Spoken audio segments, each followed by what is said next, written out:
Hello everyone, welcome to our exam B. My name is Manoj Jabral, an ex-SBI PO. आज हम पढ़ेंगे ratio proportion. अब ratio proportion को आगे बढ़ने से पहले मैं कुछ बेसिक बातें आपको समझाता हूं। देखो, रेशियो प्रोपोर्शन एक ऐसा टॉपिक है जिसमें सवाल गलत हो ही नहीं सकता अगर आपके बेसिक क्लियर हैं तो।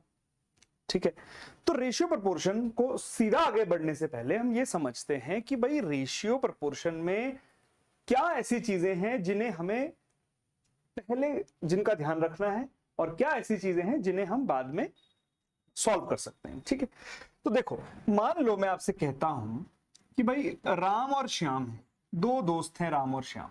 इनकी एज का रेशियो मान लेते हैं या किसी भी चीज का रेशियो हम मान लेते हैं कि इनकी एज या फिर इनकी एज का रेशियो मान लेते हैं। इनकी एज का रेशियो है 3:4 मान लेते हैं कि राम और श्याम की एज का रेशियो 3:4। अब देखो, क्वेश्चन में कुछ भी गिवन हो, कुछ भी डेटा हो सकता है वगैरह वगैरह, जो भी होता है उसको होने दो। हम अपने अकॉर्डिंग क्या लेंगे कि हमारे हिसाब से, देखो वैसे तो हम क्या करते थे कि लेट, जो हमने 10th क्लास में किया है कि राम की एज क्या है, कि राम की एज हो गई 3x और श्याम की एज हो गई 4x। ठीक है, यही करते हैं यूजुअली।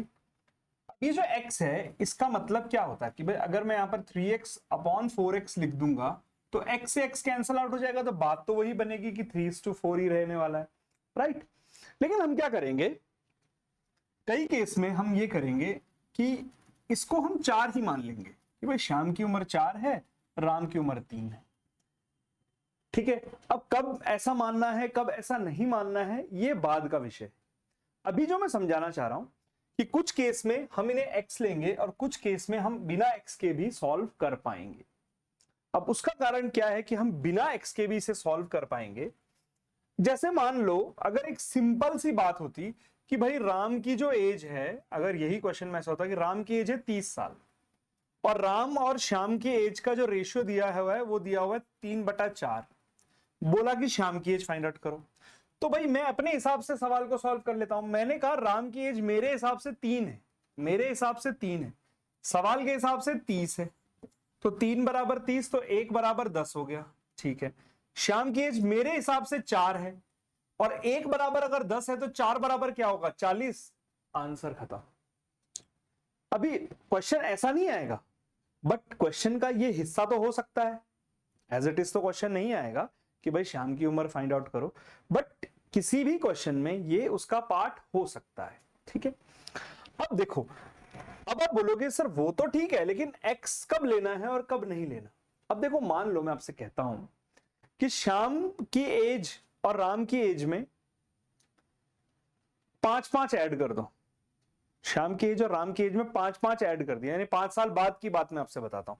तो अगर आप यहां पे ऐसी गलती कर दोगे कि 3 + 5, तो ये तो आप कह दोगे 8 हो गया, और 4 + 5 ये आप कह दोगे 9 हो गया, तो इनका रेशियो अब आप कहोगे कि 8:9 आ गया, तो गलत हो जाएगा, सीधा सीधा गलत हो जाएगा।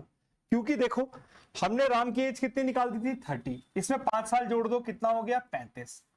श्याम की एज कितनी निकाल दी थी हमने 40, भाई 1 बराबर 10 था तो 4 बराबर 40, 40 में 5 जोड़ दो तो कितना हो गया 45। इसका रेशियो निकालेंगे अगर तो कितना हो जाएगा 7/9। देखो बिल्कुल गलत हो गया, 8/9 और यहां 7/9।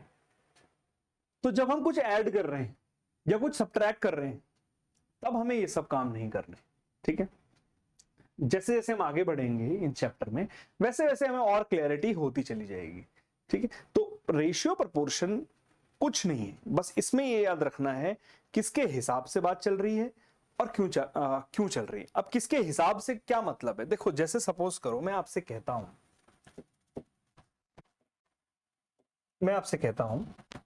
कि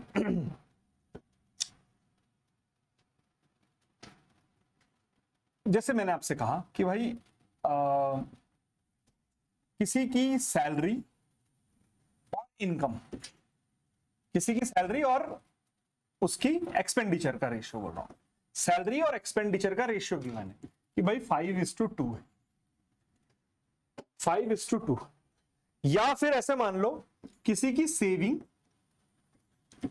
और इनकम का रेशियो गिवन है, सेविंग और इनकम का रेशियो है 3:7 मान लेते हैं, ठीक है। अब इस चीज को मैं ऐसे लूंगा कि अगर मेरी इनकम 7 रुपए है, अगर मेरी इनकम 7 रुपए है, तो मैं बचाता कितने हूं, 3 रुपए बचाता हूं। तो मैं खर्च कितने करता हूँ, मैं खर्च करता हूँ 4 रुपए, ये मुझे दिख रहा है।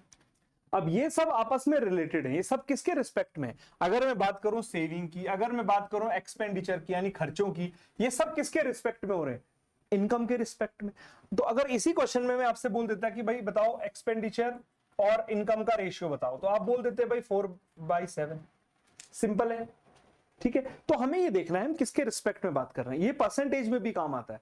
देखो परसेंटेज के ज्यादातर क्वेश्चन हम क्या करते हैं, रेशियो के फॉर्म में कन्वर्ट कर देते हैं और जो नीचे लिखा होता है उसको रिस्पेक्ट मान लेते हैं, राइट। तो सेम कहानी हम यहां पर भी यूज करेंगे, बट कैसे यूज करेंगे वो धीरे धीरे समझेंगे, ठीक है। चलो एक और चीज देखते हैं। देखो मान लो A:B गिवन है हमें कि भाई 1:2 है, A:B गिवन है 1:2, और बोला है कि B:C जो है वो है 3:4, ये बोला हुआ है। भाई A:B का रेशियो गिवन है 1:2, तो हमसे कहा गया है कि भाई A:B:C निकालो। आ सकता है सवाल, भाई A:B गिवन है, B:C गिवन है, बोला A:B:C निकालो, ठीक है। अब इस तरह के सवाल में क्या करना है, कई बच्चे क्या करेंगे भाई 1, 2 और 3 को मल्टीप्लाई कर देते हैं और 4, तो आ गया 1:6:4, बिल्कुल गलत हो जाएगा, ऐसा तो करना ही नहीं होता। भाई A और B का रिलेशन दिया हुआ है और B और C का रिलेशन दिया हुआ है। A और C का डायरेक्ट रिलेशन नहीं है, पर B के थ्रू तो रिलेशन बन सकता है। तो हम क्या करेंगे, देखो सिंपल सी आपको मैं इसका सिंपल सा तरीका बताता हूं, जिसमें आपको कुछ भी, वैसे तो 50 मेथड है भाई, ऐसे कर लो वैसे कर लो, कुछ नहीं करना। देखो A, B और C लिखना है, ठीक है। अब A:B कितना है 1:2, इसके बाद हमारे पास कुछ नहीं है ना, तो जहां पे खत्म हुआ है उसी को कंटिन्यू रखो, 2, कोई प्रॉब्लम नहीं है। 1:2 था, उसके बाद एक स्पेस खाली बच रहा था, हमने जहां पे खत्म हुआ 2 पे खत्म हुआ, 2 ही लिख दिया, ठीक है। B:C कितना है 3:4, 3:4, B:C क्या है 3:4, इसके आगे जगह बची है तो 3 को एज इट इज लिख दो। तो जिस नंबर के आगे स्पेस बचा है उसके आगे वही नंबर लिखते चले जाओ, और जिस नंबर के पीछे बच रहा है उसके पीछे वही लिखते चले जाओ, कोई प्रॉब्लम नहीं है, ठीक है। अब क्या करेंगे, अब हमारे पास A, B और C का रेशियो आ जाएगा, इसको मल्टीप्लाई कर दो। 1 × 3 3 हो गया, 3 × 2 6 हो गया, 4 × 2 8 हो गया। तो हमारा जो रेशियो होगा A:B:C का वो होगा 3:6:8, ये होगा हमारा आंसर, ठीक है। तो क्या आ गया हमारा आंसर, A:B:C कितना होगा 3:6:8। अब कुछ होशियार लोग क्या करेंगे, इसे 3 × 1 = 3, 3 × 2 = 6, 1:2 लिख देंगे, तो गलत हो जाएगा, ये नहीं करना है। अगर कुछ चीज तीनों से कट रही है तो कटेगी, वरना नहीं काटनी। समझ आई ये बात, बिल्कुल सिंपल था, कुछ भी नहीं है इसमें करने के लिए। अब सपोज करो इसी क्वेश्चन में मैं ऐसा कर दूं, इसी सेम क्वेश्चन में मैं आपसे क्या कर दूं, देखो अब तो आप बहुत इजीली कर पाओगे। मैंने आपको कह दिया भाई C:D भी बताओ, C:D गिवन है 2:3, ये C:D गिवन था। अब बोला A:B:C:D बता दो, पूछ सकता है, कोई प्रॉब्लम नहीं है, वही मेथड A, B, C और D बताना। तो A:B कितना है 1:2, 2 पे खत्म हो रहा है, आगे क्या लिखते चले जाएंगे 2, 2। B:C कितना है 3:4, तो B:C कितना है 3:4, ये 4 पे खत्म हो रहा है, आगे जगह है 4 लिख दो, यहां 3 से पहले जगह है 3 लिख दो, कोई प्रॉब्लम नहीं। C:D कितना है 2:3, इसके आगे तो कुछ बचा ही नहीं, पर 2 के आगे 2 जगह है तो उसकी जगह फिर से क्या लिख देंगे 2 लिख देंगे। चलो अब क्या करना है, अब इन सबको मल्टीप्लाई कर दो, कर देते हैं मल्टीप्लाई। भाई 3 × 2 तो कितना हो जाएगा 6 हो जाएगा, 3 × 2 6, 6 × 2 कितना हो जाएगा 12 हो जाएगा। आई होप मेरी बात समझ आ रही होगी। 4 × 2 = 8 और 8 × 2 कितना हो जाएगा भाई 16 हो जाएगा। 4 × 3 = 12 और 12 × 2 कितना हो जाएगा भाई 20।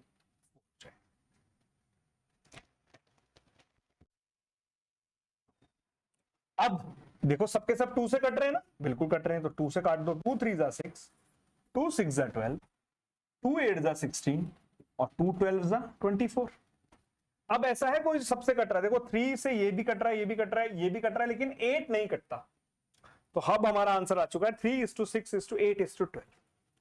अब यहां पर काटने से बेहतर है हम यहां पे भी काट सकते हैं भाई, 1 2 यहां है, 1 2 यहां है, 1 2 यहां है और 1 2 यहां है, तो इसको हमने पहले ही काट दिया, मल्टीप्लाई करने की जरूरत नहीं पड़ेगी, कहीं पे भी काट दो, आपकी इच्छा है। तो अब देखो क्या होगा, 3 1 जा 3, 3 2 जा 6, 4 2 जा 8 और 4 3 जा 12, आ गया ना? क्लियर? बिल्कुल क्लियर। तो इस तरह की चीजें अगर एग्जाम में आएंगी, और इस तरह की चीजें बहुत आती हैं एग्जाम में कि A/B दे दिया, B/C दे दिया, C/D दे दिया, बोला A/B/C/D निकालो। तो इस तरह की चीजें बहुत आएंगी एग्जाम में, तो उसके लिए हमें प्रिपेयर रहना है। तो इस तरह की क्वेश्चंस की हम प्रैक्टिस करेंगे थोड़े बहुत। मैं ये नहीं कह रहा हूं कि पूरा पूरा दिन लगा दो, नहीं भाई, 4-5 सवाल कर लिए बस बहुत है, बहुत है। कंसेप्ट क्लियर होना चाहिए, दैट्स इट। इसके अलावा और कुछ नहीं करना है हमें, ठीक है।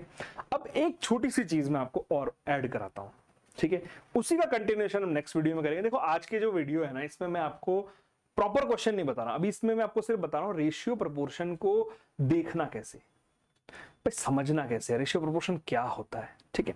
अब एक और चीज समझते हैं रेशियो प्रोपोर्शन में। देखो मैं आपको कहता हूं, मान लो कि भाई A/B और B/C ये इक्वल, या छोड़ो, A/B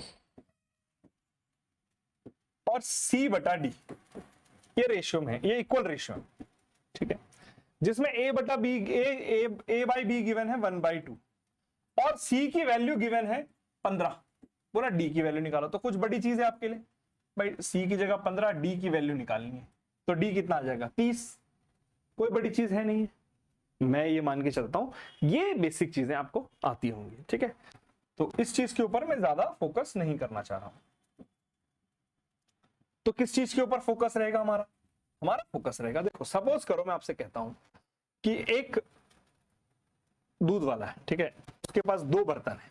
पहले बर्तन में मिल्क एंड वाटर, पहले जो बर्तन है उसमें मिल्क और वाटर का जो रेशियो है वो 7:5 है। ये है फर्स्ट जो उसके पास पहला बर्तन है। एक और बर्तन है उसके पास दूसरा, ठीक है, उसने कहीं और से दूध ले लिया, उसमें जो रेशियो था मान लेते हैं मिल्क और वाटर का 7:9 मान लेते हैं, 7:9 मानने में क्या जा रहा है, ठीक है। तो एक बर्तन में मिल्क और वाटर, दूध और पानी का जो रेशियो था वो 7:5 था, है ना, और दूसरे में मिल्क और वाटर का जो रेशियो था वो 7:9 था, ठीक है। तो ये एक ईमानदार दूध वाला है ना, दिख रहा है हमें कितना ईमानदार है। तो खैर अब क्या किया इसने, सोचा कि यार इन दोनों को भी मिला देता हूं, 2 तो मेरे पास हैं, अब इन दोनों को भी आपस में मिला देता हूं, ठीक है, ये मान लिया। अब एक चीज हम मान के चल रहे हैं कि इसकी जो क्वांटिटी थी और इसकी जो क्वांटिटी थी ये इक्वल थी, मतलब बराबर बर्तन थे, दोनों 2 बराबर बर्तन थे।